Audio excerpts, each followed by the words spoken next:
জলকে কিচেন থেকে সবাইকে স্বাগত। কেমন আছো সবাই? আবার আজকে আমি একটা রেসিপি বানাচ্ছি। রেসিপি মানে খুবই সিম্পল, মানে চটপট হয়ে যাবে। আজকে আমাদের বাড়িতে লাঞ্চের সঙ্গে ইলিশ মাছ ভাজা, ইলিশ মাছের তেল আর মুসুর ডাল আর স্যালাড। বাস আর কি লাগবে? মাছের তেল দিয়েই তো অর্ধেক খাওয়া হয়ে যাবে। তো আমি বাজার থেকে ইলিশ মাছটা নিয়ে এসেছি। তো আজকে সেটা আমি ভেজে তেল দিয়ে আমি সেটা খাবারটা বানাচ্ছি, ঠিক আছে? তো এখন আমি এর ওপরে একটু নুন দিই ভাজার জন্য। আর এই ইলিশ মাছ হচ্ছে বাঙালিদের মানে ভীষণ ভীষণ প্রিয় জিনিস। এমন কোনো বাঙালি নেই যে মানে ইলিশ মাছ ভালোবাসে না বা খায় না। খুব কম আছে ইলিশ মাছ খায় না। অনেকে হয়তো কাটার জন্য ভয় পান, কিন্তু ইলিশ মাছ এত সুন্দর। আর মানে ঘরে বানালে পরে পাশে তোমার কি গন্ধ ছড়িয়ে পড়ে, এত ভালো। আর ইলিশ মাছের তো নানান পদ হয়, মানে ঝাল, ঝোল, তারপরে তোমার গিয়ে কোরমা, ভাপা, তারপরে তোমার গিয়ে আরও মানে আমরা কত কিছু বানাই। তো আমিও এরকম আরও 2-3টে আমি রেসিপি বানিয়েছি, সেটা আমার সাইডে আছে। তো এখন আমি এটাকে নুন হলুদ দিলাম, নুন হলুদ মাখিয়ে। আর এটাকে কিন্তু সর্ষের তেলে ভাজতে হবে। ইলিশ মাছ সবসময় সর্ষের তেল, সাদা তেলে নয়। সর্ষের তেলে তার টেস্ট, তার গন্ধ আলাদাই হয়। তো এখন আমি গ্যাসটা ধরাই ভাজার জন্য।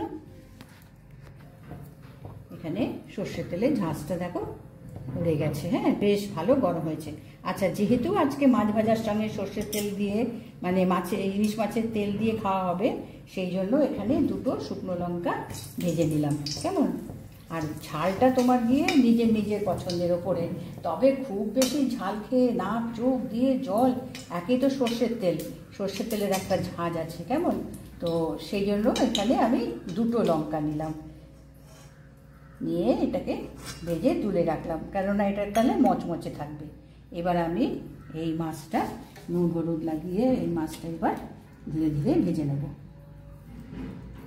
আর এটা দেখো একদম মানে সবসময় পাই না, বেশ একেবারে মানে ডিম ভরা সুন্দর আমরা মাছটা পেয়েছি। খুব ভালো মাছ পেয়েছি। তো আজকে এইরকম ডিম ভরা মাছ পেয়েছি, সেই জন্য আজকে আমাদের দুপুরে লাঞ্চের সঙ্গে এই মাছের তেল দিয়ে ভাত খাওয়া। আর তো কিছু লাগবেই না, সঙ্গে আমি একটু মসুর ডাল করেছি, পেঁয়াজ দিয়ে মসুর ডাল করেছি। এই দিয়ে আর কিচ্ছু লাগবে না। আচ্ছা, এবার আমি একটু ভেজে নিয়ে এগুলো।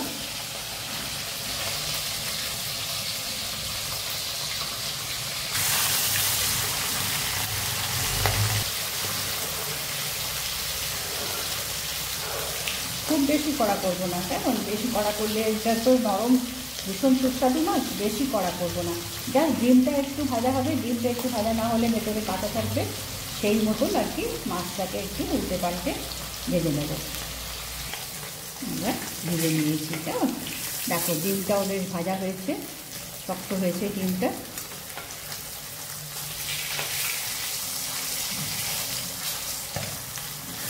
ইলিশ মাছ ভাজা তেল দিয়ে আর শুকনো লঙ্কা দিয়ে মানে আর কিছুই চাই না, এতেই মানে পুরো ভাতটাই আমাদের খাওয়া হয়ে যায়। তো এই জন্য আমি এটা পেয়েছি, এটা ভেজেছি। এবার এটা তুলে নিয়ে আমি প্লেটটা গুছিয়ে নিই। এবার আমি প্লেটটা, দুপুরের আজকে আমাদের ঘরে লাঞ্চ, এখানে আমি পেঁয়াজ দিয়ে মসুর ডাল করেছি, শসা দিয়েছি, লেবু দিয়েছি, আর মেন হচ্ছে তোমার গিয়ে ইলিশ মাছ, ডিমওয়ালা ইলিশ মাছ ভাজা। আর এটা ভাজা তেলটা দিয়েছি, 2টো লঙ্কা দিয়েছি, বেশি ঝাল দিইনি, কেমন? আজকে আমাদের এই হচ্ছে ইলিশ মাছের তেল দিয়ে ভাত। তো এইটাই হচ্ছে সব থেকে মানে পছন্দের, সবার আজকে খুব পছন্দ যে ইলিশ মাছ ভাজার তেল দিয়ে লঙ্কা পোড়া দিয়ে খাওয়া হবে। পোড়া না, ভাজা। আমি লঙ্কাটাকে তেলেই ভেজে নিয়েছি, ভেজে নিয়ে আর ডাল দিয়ে এটা খাওয়া। তো কেমন লাগলো দেখো ইলিশ মাছ? কেউ বলবে না যে বাবা ভালো লাগে না, খাই না। অনেকে হয়তো একটু মানে ভয় পান এত কাঁটার জন্য, তাও ইলিশ মাছ, বাঙালি মাত্রই ইলিশ মাছ বাজারে গেলেই খোঁজ করি আমরা যে ইলিশ এনেছো, কেমন এনেছো বা কিছু। তো সেইটা পেলে পরে খুশিতে আমরা একেবারে মানে কি করব ইলিশ মাছের তখন চিন্তা করতে শুরু করি। তো অনেক রকম তো আমরা বানাই, আজকে এটা বানালাম। দেখো যদি ভালো লাগে নিশ্চয়ই একটা লাইক করো, সাবস্ক্রাইব করো, কেমন?